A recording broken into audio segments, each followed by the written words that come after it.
Hey mamas! Today we are talking about how to make Halloween healthier. And so this is how we're going to do that. And it can be done. So come with me in your mind to Halloween coming up, which is going to be here before we know it. And you're thinking, okay, I've got trick-or-treaters coming. I need to get stuff for them. So that's number one.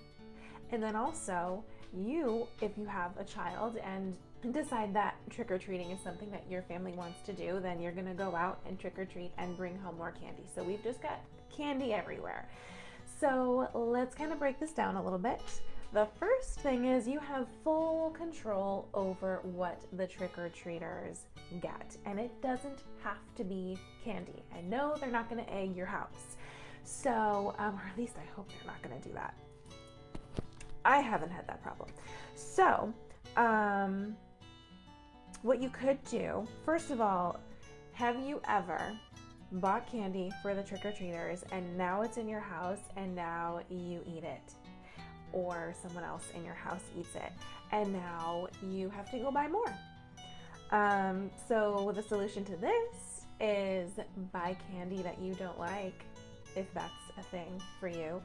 Another alternative is that you can buy healthier brands of candy, but these definitely come at a higher cost. I do have a link for my favorite online grocery store in the link in the comments in Facebook. If you're watching on YouTube, it's the link in the description of this video. The link is for a blog, and in the blog there is a link for my favorite online grocery store, and this online grocery store carries these healthier candy brands. So there is that, but like I said, you're going to be paying more because it is healthier candy. So my favorite thing to do in this situation is to just give out non-candy treats. And so I have a full list of 20 different items that you can give out on Halloween to trick-or-treaters that are not edible, that are not candy. And just to name a few of them, there are pencils, like cute little spooky pencils that I might even still have one from like 2 or 3 years ago. Stickers, bookmarks, coloring books, stamps, and bubbles are just a few that I have on that list. So definitely go to the blog and look at the whole list of 20, and I have it linked out to these specific items. So I've made it super easy for you. These non-candy items, first of all, are going to last these kids longer than just like a quick treat. Just a quick, like, something to eat and it's gone. You're also, I'm sure there are going to be some parents there that are very appreciative of you not filling their house with more sugar. And also, I have noticed that because last year, I did not have the mental capacity to plan ahead for Halloween. I was in a much different season of life, and things are different now, and so I'm looking ahead. And so last year I spent like $20, and that's the other thing too, you're gonna be spending the same amount of money. It doesn't cost more to buy these non-candy treats. It will probably cost you less. But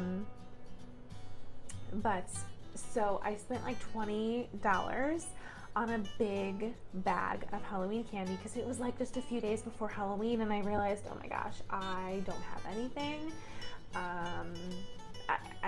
I need to get something for the trick-or-treaters. And that candy was gone within 10 minutes of trick-or-treating, because you have those kids that think it's funny to just dump all the candy in their whatever, if they have a basket or a bag or whatever, they take all the candy, and that's frustrating for you That's frustrating for any other trick-or-treaters that are walking along and now my basket is empty, because I am not going to sit there and hand out pieces of candy to every individual trick-or-treater. It's going to be on the patio. That's how I do it. That's how I'm probably always going to do it, and I have my reasons for that. So the thing with having non-candy items is they're probably not going to dump 50 different vampire teeth into their bag. Like, they probably don't. They're less likely to dump the 50 pairs of vampire teeth in their bag than they are like a whole basket of candy. And the other thing is this is probably going to be the highlight of some kids' night. When I had coloring books and pencils one year, and kids were so excited about this. And and I was this kid, people with allergies that either can't have chocolate, like can't have the milk chocolate, or maybe they can't have food dyes, or they can't have the peanut butter. There are kids with allergies. And so by having a non-food item, you are guaranteed to have something that this kid can enjoy. Oh, and to go along with that, there's something called the Teal Pumpkin Project.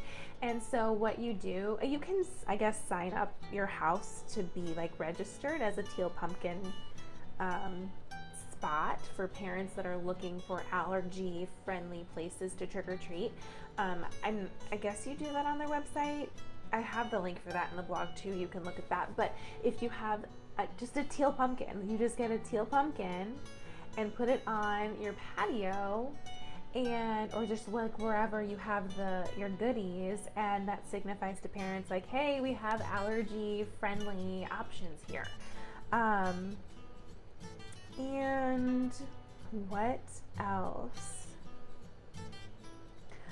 I think that's everything. I mean, it's pretty simple and to the point today. If you don't want a bunch of candy in your house leading up to Halloween, don't get candy for the trick-or-treaters, and it'll probably save you money. And the leftovers, because I had leftovers, there's the difference. If you get candy, you probably don't have leftovers, especially if you have those kids that dump and run. And if you have the non-candy treats, then you probably have leftovers for the next year. So financially, it is a good move, and health-wise, it is a good move because you don't have it sitting in your house leading up to Halloween. Now, you may be wondering, okay, cool, that sounds good. Now, what about when my kid comes home from trick-or-treating and we have buckets of candy? What am I supposed to do with that? How am I supposed to avoid all of the sugar intake and the sugar rushes with all of that? I have a solution for this too, and I'm going to talk about this on Thursday, so it's 2 days from today. And I will have that video once that's live, once that blog and video is live. I will have that linked in the blog as well, this blog, in the description of this video. So that is all for today. Make sure you check out the blog in the description of this video today for 20 different options of spooky swaps. So you don't have candy in your house and you have these like fun goodies for the kids instead. I think that you're really gonna like it. That's it for today. I'll see you next time.